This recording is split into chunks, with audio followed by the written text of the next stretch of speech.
Friends investor, how are you? Hope all are doing well. आज हम इस video में एक बहुत ही इंपॉर्टेंट टॉपिक डिस्कस करेंगे, रिटायरमेंट प्लानिंग। सबसे पहले मैं एक सर्वे शेयर करना चाहता हूं आपसे। According to a financial survey in India 77% of the individual usually don't have their retirement proper retirement planning for their post retirement expenses. Either they are dependent upon their children for post retirement expenses और they have to work hard in old age also to meet their necessities, और unfortunately they are always short of fund. अब ये सब scenario हमने मतलब it's very disturbing scenario कि old age में हमें ऐसी लाइफ जीनी पड़े, तो काफ़ी डिस्टर्बिंग है और काफ़ी पेनफुल है। तो हम सॉल्यूशन की तरफ आज इस वीडियो में बात करेंगे कि क्या सॉल्यूशन है कि जिससे हम एक ऐसा कॉर्पस इकट्ठा कर सकें अपनी रिटायरमेंट लाइफ के लिए। Because retirement age age we consider consider करते हैं रिटायरमेंट एज 60 साल। 60 साल की एज में हम रिटायर होते हैं और life expectancy due to better medical sciences and medical devices और डॉक्टर्स हमारे काफ़ी कॉम्पिटेंट है, उस वजह से हमारी लाइफ एक्सपेक्टेंसी बढ़ रही है डे बाय डे। तो हम मान के चलते हैं कि 80-90 is the life expectancy in India. तो अगर 60 साल की एज में हम रिटायर होते हैं तो 20-30 साल हमें एक कॉर्पस पे एक फंड पे रिलाई ऑन करना है, जिससे हमें जब उस फंड से हम जो करना चाहें हम कर सकें। फॉर एग्जांपल अगर कोई वर्ल्ड टूर पे जाना चाहता है, कोई हॉलीडे डेस्टिनेशन पे जाना चाहते हैं, फैमिली और फ्रेंड्स के साथ टाइम स्पेंड करना चाहते हैं, अपनी कोई हॉबी फॉलो करना चाहते हैं, कुछ रिलीजियस एक्टिविटीज कुछ करना चाहते हैं, anything but older people want to do they can do. मतलब कुछ कंस्टेंट नहीं होना चाहिए कि फंड्स की वजह से कुछ प्रॉब्लम हो रहा है, या उनको ऐसा नहीं होना चाहिए कि टाइम एम्पल होना चाहिए, क्योंकि जॉब में बिजनेस में रहते हुए तो उतना टाइम मिल नहीं पाया कि सब अपने चीजों को फॉलो बंदा कर सके। वो उतना उनको टाइम नहीं मिल पाता, किसी को भी नहीं मिल पाता, सब अपने प्रोफेशनल लाइफ में बिजी रहते हैं। But at the time of the after the retirement अगर हमारे पास फंड है, अगर एक एम्पल फंड है, तो फिर टाइम का कोई कांस्टेंट नहीं है, आप अपने पूरा खुला टाइम दे सकते हैं और पूरा अपना एंजॉय कर सकते हैं। तो हम आज इस वीडियो में एक एग्जांपल लेके चलेंगे 15 करोड़ का। कि 15 करोड़ का एग्जांपल क्यों ले रहे हैं? यू नो कि जैसे जैसे इन्फ्लेशन बढ़ता जाता है, महंगाई हमारे देश में 5 से 6% है, जैसे जैसे इन्फ्लेशन बढ़ता जाएगा हमारी रुपये की परचेजिंग पावर कम होती जाएगी। तो हमारे को एक ऐसा कॉर्पस चाहिए जो अगले 20-30 साल तक उस इन्फ्लेशन को भी एडजस्ट करके हमको एक रेगुलर इनकम देता रहे। हाउस होल्ड एक्सपेंसेस के अलावा भी जो हम खर्चा करना चाहते हैं वो भी पूरा हो जाए, रेगुलर इनकम भी आती रहे और सब खर्चे पूरे होते रहे। तो उस हिसाब से उतना एक कॉर्पस होना चाहिए। तो हमने इस वीडियो में 15 करोड़ का एक एग्जांपल ले रहे हैं कि 15 करोड़ तक पहले तो हम कैसे पहुंच पाएंगे, कौन सा एज ग्रुप का इंडिविजुअल कितना इन्वेस्ट करेगा, तो ताकि वो 15 करोड़ के कॉर्पस तक पहुंच सके। और 15 करोड़ का कॉर्पस एक ऐसा कॉर्पस है जो आज के हिसाब से या आने वाले टाइम के हिसाब से 20-30 साल आपको एक रेगुलर इनकम भी दे सकता है, और उसके बाद आप एक रेगुलर इनकम भी और आप अपने शौक पूरे करने के लिए भी वो वैसा खर्च कर सकते हैं और लेगेसी भी छोड़ के जाएंगे। वो हम इस वीडियो में तो हम उसको अचीव करने का तरीका बताएंगे, बट आने वाले वीडियोस में हम रिटायरमेंट जिनकी हो गई है और जिनके पास एक कॉर्पस है वो इस पैसे को किस तरह इन्वेस्ट कर सकते हैं to get regular income, to get their additional incomes for their hobbies, for their world tours, for their extra expenses. वो सब पूरे करते हुए भी वो 20-30 साल 40 साल जी के वो सब उस पैसे से रिलाई ऑन करके अपनी सब खुशियों को पूरा करके वो फिर पैसा आगे लेगेसी के तौर पे अपने आने वाली जनरेशन के लिए छोड़ जाएंगे। वो फिर अमाउंट उनके लिए काफी हेल्पफुल रहेगा और उनके आगे लाइफ में वो पैसा काम आता रहेगा। तो लेट्स स्टार्ट कि कैसे किस एज ग्रुप के लिए हम कितना इन्वेस्ट करेंगे तो ये कॉर्पस हो जाएगा। Let's start with age group 25। At the start of the career अगर कोई लड़का या लड़की वो उनका अभी जॉब लगा है या प्रोफेशनली वो किसी उसमें प्रोफेशन में आए हैं, तो वो 13,200 का SIP करेंगे per month in equity mutual fund. Equity mutual fund क्यों?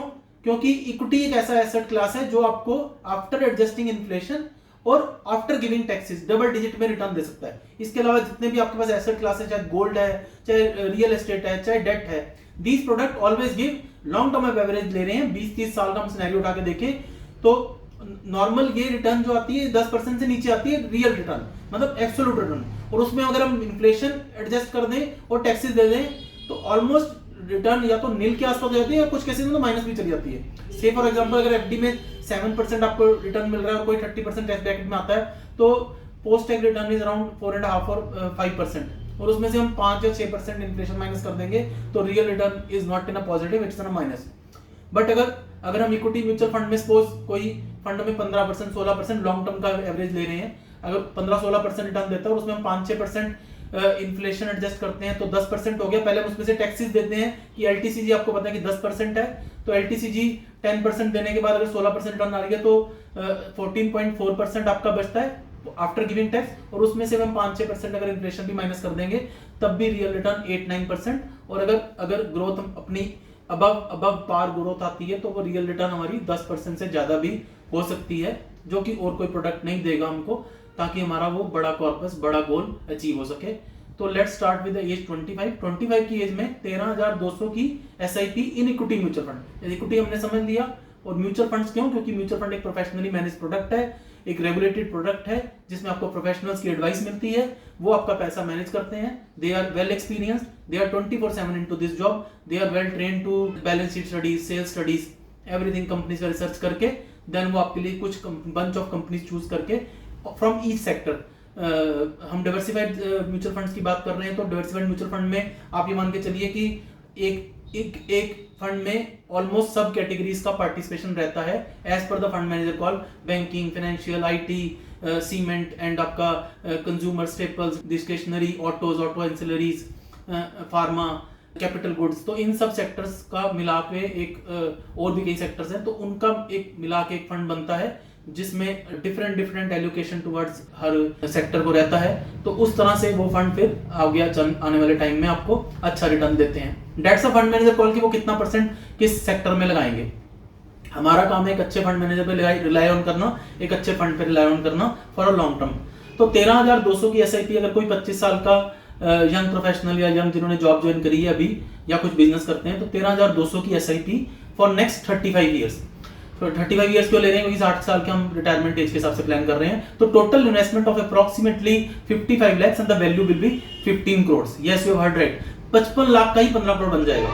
तो वेरी गुड रिटर्न। तो 13,200 ऐसा फिगर नहीं रह गया कि अगर यंग प्रोफेशनल अच्छा वो क्वालिफाइड है, अच्छा बिजनेस कर रहे हैं, तो 13,200 रुपए उनको इन्वेस्ट करना in a month is not a very uphill task, तो दे कैन डू इट। तो उससे हम थोड़ा सा आगे चलते हैं कि सपोज 30 की एज में हम अब एग्जांपल देते हैं कि 30 की एज में कोई स्टार्ट करता है तो कितना एसआईपी अमाउंट चाहिए। 26,700 will be the SIP amount if you take 15% CAGR return for next 30 years.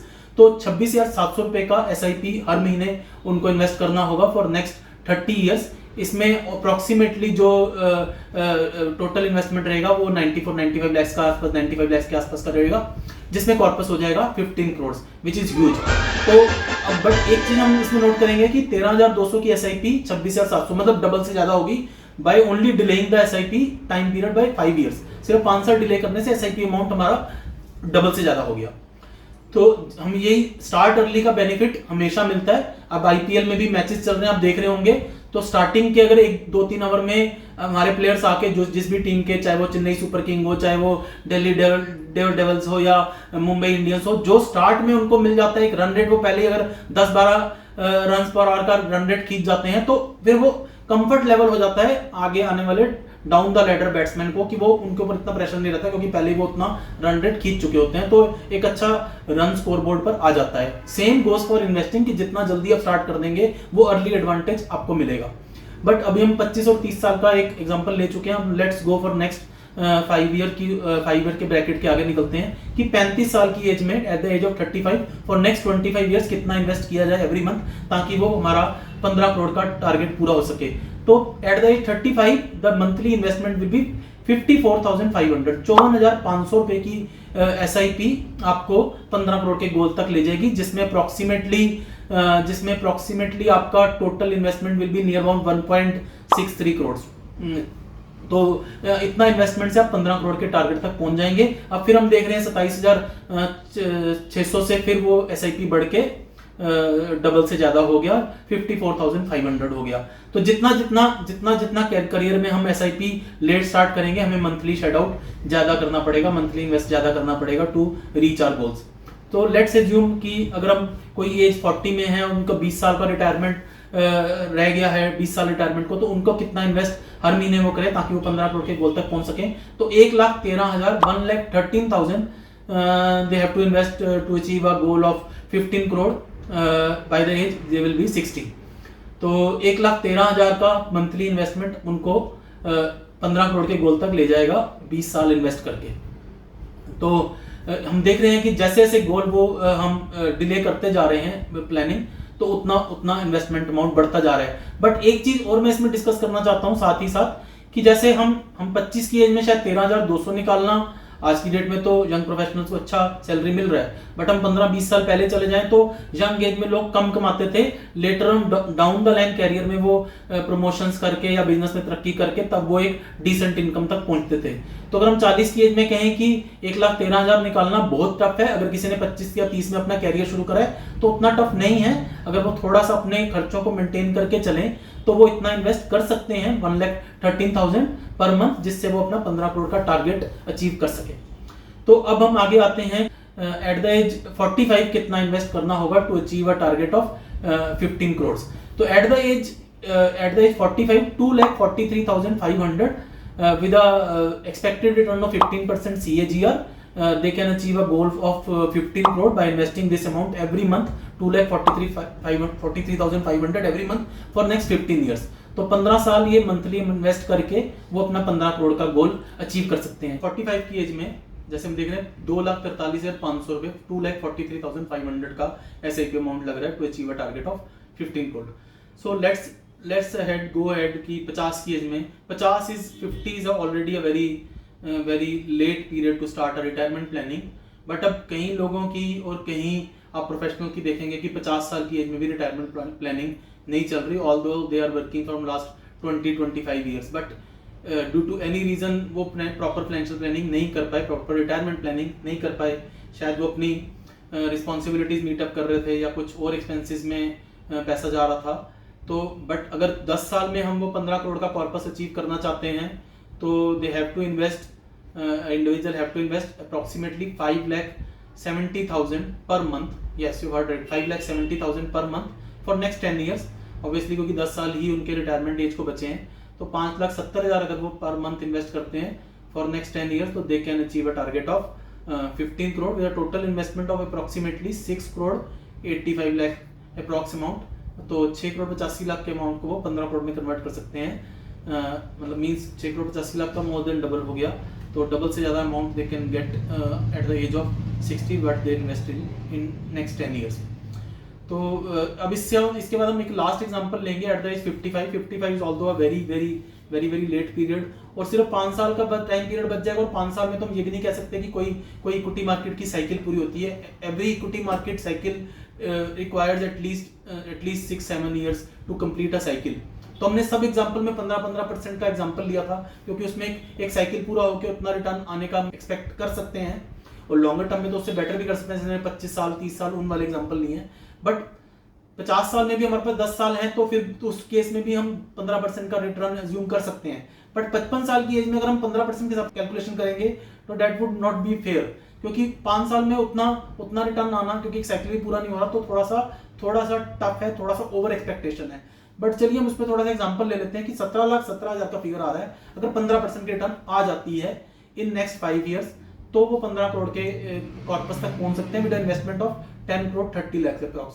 But ये जैसे मैं बता रहा हूँ कि ये थोड़ा टफ है, हम थोड़ा सा इसको हम कम करेंगे, इसको टारगेट को, मतलब टारगेट हम 15 करोड़ रखेंगे, बट हम परसेंटेज वाइज रिटर्न एक्सपेक्टेशन थोड़ा कम करेंगे, क्योंकि time period only 5 years is left.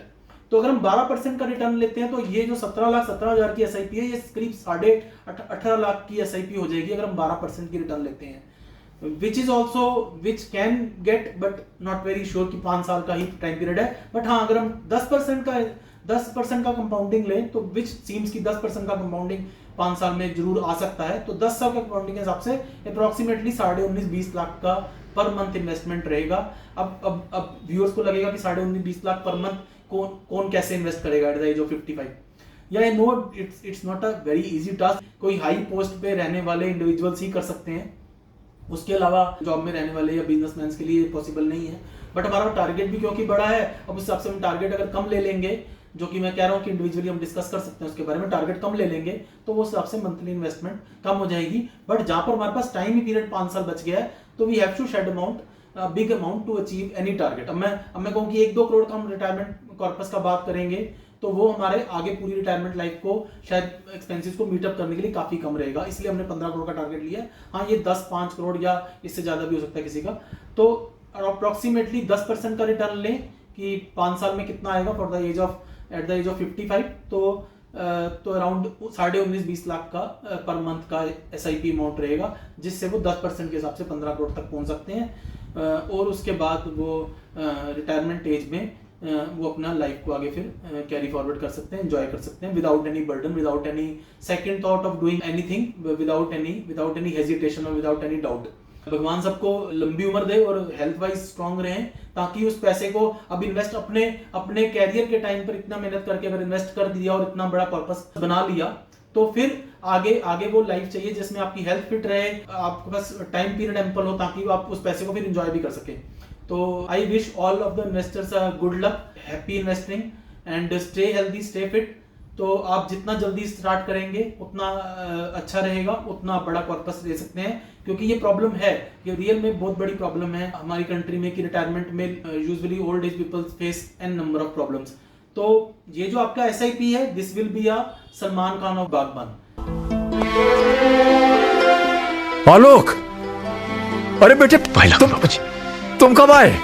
आलोक, एक सेकंड बाबूजी। बागबान मूवी आप सबने देखी है, उसमें जो सलमान खान का रोल रहा है एज अ सन, वो ये SIP करेगी, वो ये SIP आपके लिए करेगी, always be there with you at the time of the requirement. तो ये SIP आपका सलमान खान बनेगी। काइंडली चैनल को लाइक कर देना, सब्सक्राइब कर देना, इससे हमारा मोटिवेशन बढ़ेगा, और बेल आइकन जरूर दबा देना, जिससे you will keep on getting notification.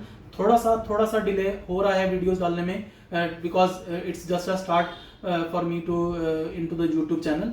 तो जल्दी से जल्दी हम इस पे काम कर रहे हैं कि फ्रीक्वेंटली वीडियोस आएं और इंफॉर्मेटिव आएं, और हम थोड़ा सा इसको इनोवेटिव डे बाय डे करने की कोशिश करेंगे। उसमें हम और इनोवेशन कर रहे हैं और आइडियाज आपके लिए लेके आ रहे हैं, जिससे आपकी इन्वेस्टमेंट लाइफ और आपके सारे गोल्स अचीव हो सकें। और भी इन्वेस्टमेंट के अलावा भी कुछ ऐसे जनरल इकोनॉमिक्स पे भी हम वीडियोस लेके आएंगे। 1-2 हमारी वीडियोस पेंडिंग है रिगार्डिंग रिजल्ट सीजन चल रहा है, उस पर भी हम लेके आएंगे जल्दी। तो all the best, good luck.